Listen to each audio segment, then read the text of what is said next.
Power star Pawan Kalyan నటుడిగా ఇటు అభిమానుల నీరాజనాలందుకుంటూనే మరోవైపు జనసేన అధినేతగా ప్రజా సమస్యలపై ప్రజల తరపున పోరాటం కొనసాగిస్తూనే ఉన్నారు.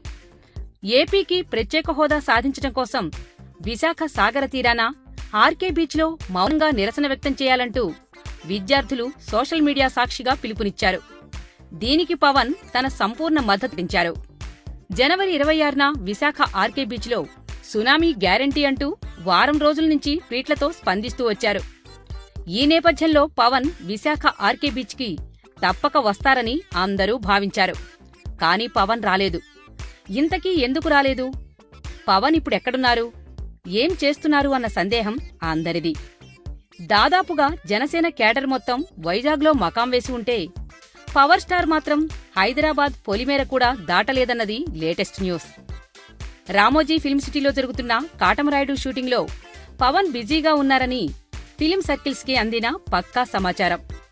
సో విశాఖ ఆర్కే బీచ్లో ఆంధ్రా యువత చేపట్టిన నిరసన ప్రదర్శనకు పవన్ కళ్యాణ్ అందుకే రాలేదు. అయితే తాను రాకపోయినా తన క్యాడరంతా మౌనదీక్షకు హాజరయ్యేలా చర్యలు తీసుకున్నారు. వీలును పట్టి తను కూడా వైజాగ్ ఫ్లైట్ ఎప్పుడైనా ఎక్కచ్చు. అయితే మెరీనా బీచ్లో లాగే ఆర్కే బీచ్లో కూడా రోజుల తరబడి ప్రొటెస్ట్ జరుగుతుందా లేదా అనేది డౌట్. అదే సందర్భంలో పవన్ కూడా జనవరి 26 వచ్చుంటే బాగుండేదని ట్విట్టర్ వరకే పరిమితం కావటం మానేయాలని పలువురు సూచిస్తున్నారు.